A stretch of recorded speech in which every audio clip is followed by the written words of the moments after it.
Hello everyone, it's Adam here. We're going to be trying to install the NiceRack dirt bike tie-down station from MotoProHQ. I did pay full price for this. It's going to be going in a Ram 1500 6'4" bed. You'll notice the Ram has these guys. They're blocked off. So we're going to need to cut with a Dremel around here to get that out of the way. I don't think you could take it out of their way, but let's give it a shot. We'll see if we can figure it out. All right, I found out with a standard utility knife, you can actually cut this out well enough. Not perfectly, but well enough. Yes, I know. I already ruined my frame. My bed, sorry, not frame. No, it's not unibody anymore. But basically that's cut out. So now we have this piece here. We basically have it staged up where those are chalked in with these pieces here going through. And next step, we're going to take care of these pieces here, which are there. And we're done. It was that easy. Well, I'll give you guys a tour. So basically, there are no tools needed, assuming that your holes here are already cut. If they're not cut, then, well, you need a utility knife. So you've got these here. So if you need wider support for your handlebars, if you have super wide dirt bike handlebars, you can take this clip out and move this out one other level. So it comes out to about here. And then you can have the helmet coming out, the handlebar strap coming down this way.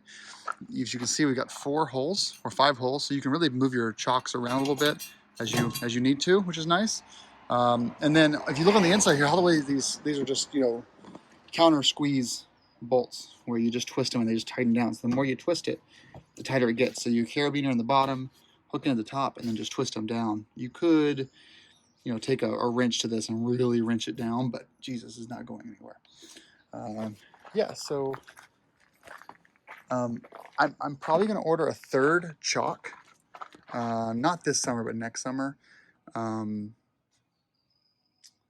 because I do want to eventually put 3 dirt bikes back here for long trips and have, you know, 3 dirt bikes, 3 dudes, and go on a camping trip without having to do a trailer. That's the end goal, and then stick the ramp between them, so the ramp will end up going, you know, kind of right between there.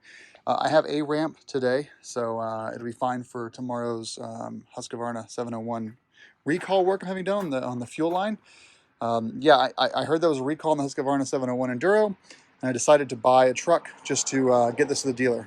But it's great. So you can have the ramp hooked up right here.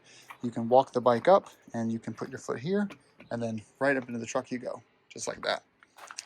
So MotoProHQ, you know, it follows the old. I looked at this for a couple of days before I finally bit the bullet and purchased it. It goes back to the old thing of, you know, you buy it right or you buy it twice. There are a lot of really cheap things out there that try to do the same thing, but nothing that is built to this strength that I could find. This was, I think, one of the most expensive options to put 2 or 3 dirt bikes into a pickup truck. And I don't have any regrets in the build quality so far. So yeah, here's the instructions, by the way. For those of you who haven't ordered it yet, you get an idea of what you're looking at. Do read their FAQ and pick the right drop downs when you're ordering. You'll see here I had to pick what I was looking for here. So I do have a tonneau offset on mine, and I've got long turnbuckles. I've got the extended wheel chock 3-bike system, but 2 chocks. So I've got it basically set up where I could put 3 chocks in there at one point. So just go through those options when you're going to order. All right, guys. Well, MotoProHQ, great job, and nice rack.